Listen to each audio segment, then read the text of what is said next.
देखिएगा, आपको याद होगा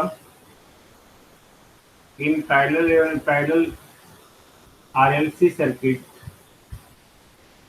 y equal to G plus J B C minus B L, याद है?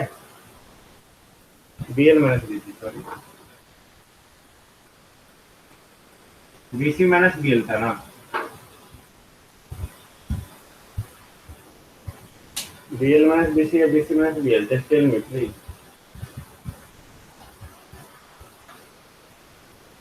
B C minus B L या बी एल माइनस बी सी?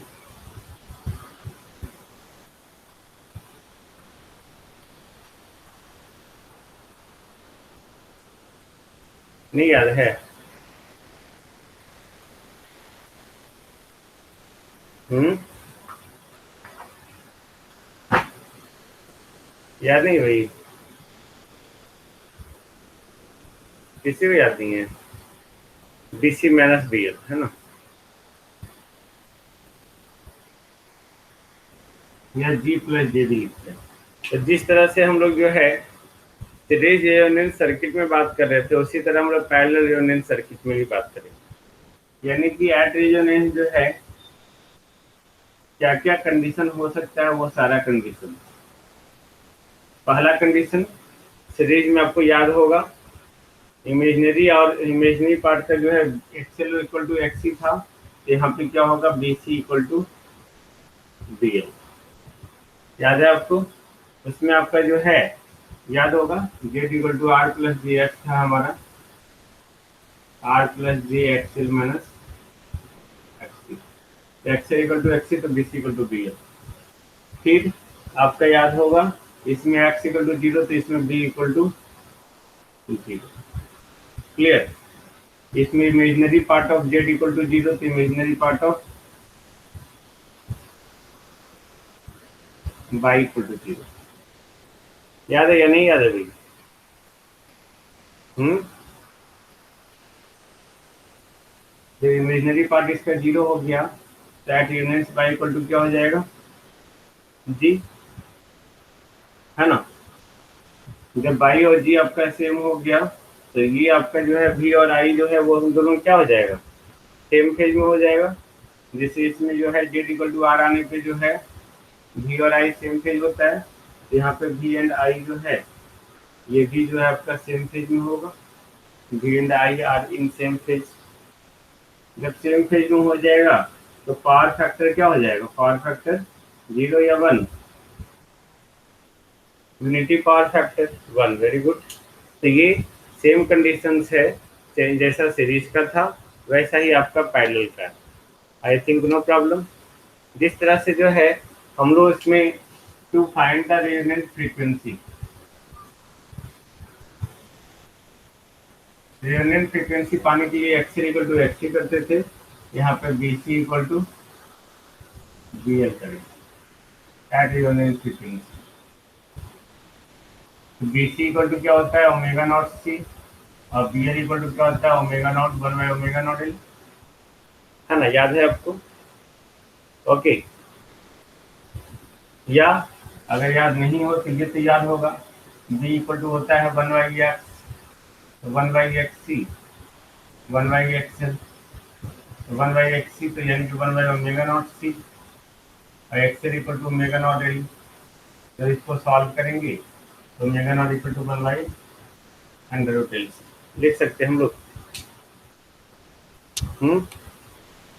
टेल मी, यानी कि omega not equal to two pi F not, इसमें पुट करेंगे तो F naught का value क्या हो जाएगा, one by two pi under root L. Same आया था वहां पे भी, है ना? याद होगा अब आपको सीरीज में जो है एट रेजोनेंस जो है इम्पीडेंस मिनिमम था, यहाँ पे एट रेजोनेंस एडमिटेंस मिनिमम होगा, है ना? यानी कि यहाँ पे आपका एडमिटेंस मिनिमम होगा बाई मिनिमम, अब बाई मिनिमम इक्वल टू क्या होगा, कंडक्टेंस के बराबर। Same same. ओके। अब ये आई है, ये भी है, पैरेलल सर्किट में हम लोग लिखते हैं आई इक्वल टू बाई भी, जैसे सीरीज में लिखते हैं भी इक्वल टू आई जेड, लिखते हैं ना? पैरेलल में लिखेंगे आई इक्वल टू बाई भी। ओके, तो आई इक्वल टू बाई भी, यहाँ पे eight resonance frequency by minimum हो रहा है, एट रेजोनेंस फ्रीक्वेंसी जो है बाई मिनिमम हो रहा है, तो आई भी क्या होगा, मीन होगा, है ना। बाई मिनिमम अगर होगा तो आई भी मीन होगा।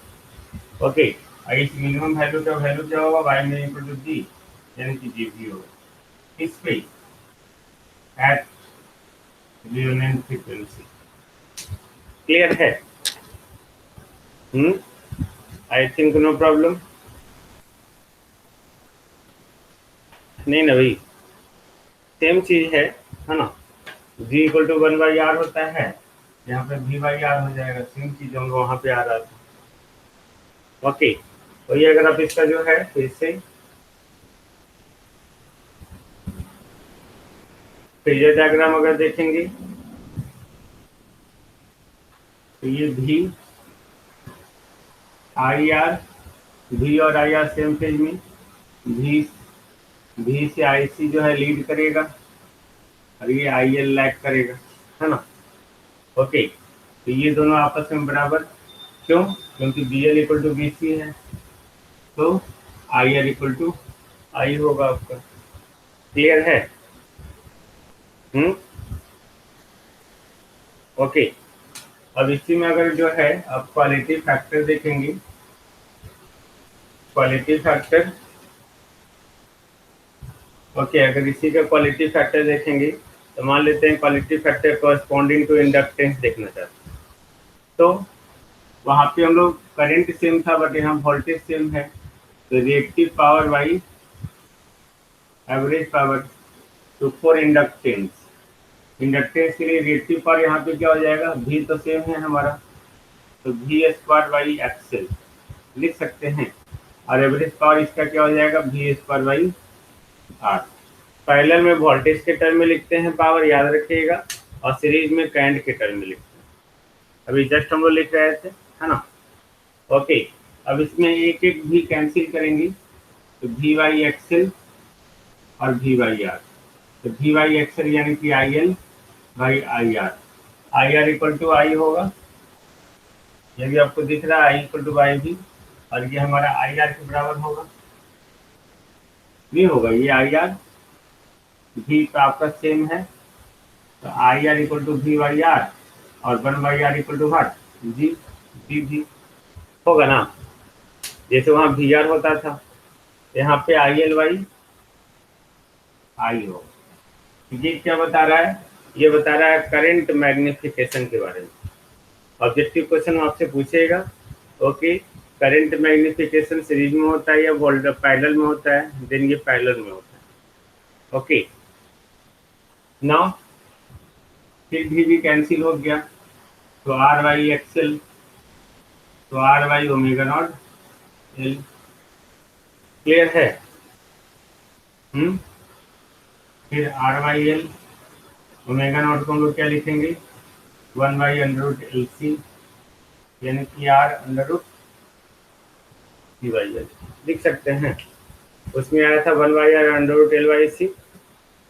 ओके, उसी तरह अगर आप कैपेसिटर का निकालेंगे फॉर कैपेसिटर, तो ये हो जाएगा V²/XC, ये तो सेम हो गया, V/XC इक्वल टू IC, ये नीचे सारा सेम, ये देखो IC/I आ गया, करंट मैग्निफिकेशन। ओके, जब इसको R कैंसिल करेंगे तो R/XC, तो XC इक्वल टू क्या हो जाएगा, R/1/ω0C, तो ये ऊपर चला गया, तो ये ऊपर चला गया, तो ये हम लोग क्या लिखेंगे, ω0C R। ओके, तो ω0 इक्वल टू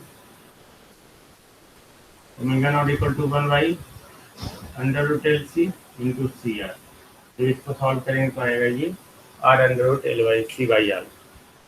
क्लियर है ना? ओके, कोई दिक्कत नहीं, आई थिंक नहीं ना। ना, एक रिलेशनशिप पूछता है, relationship between the quality factor, bandwidth and resonance frequency. Okay, तभी मैं आपको फार्मूला बता दे रहा हूँ, अगर आपके एग्जाम में आ गया तो आप इसको बना सकते हैं, अदरवाइज जो है इसको हम लोग प्रूफ करेंगे इन द नेक्स्ट सेमिस्टर, है ना, डिटेल में। रेजोनेंस फ्रीक्वेंसी बाई बैंडविड्थ होता है, ये मैं सिर्फ आपके नॉलेज के लिए बता दे रहा हूँ। ओके, नोट्स में लिखा हुआ मिलेगा रेजोनेंस फ्रीक्वेंसी बाई बैंडविड्थ, यानी कि F not by F2 minus got it. Okay, अगर कहीं मिल गया तो मिल गया, नहीं मिला तो कोई बात नहीं, इसी आपकी नॉलेज के लिए।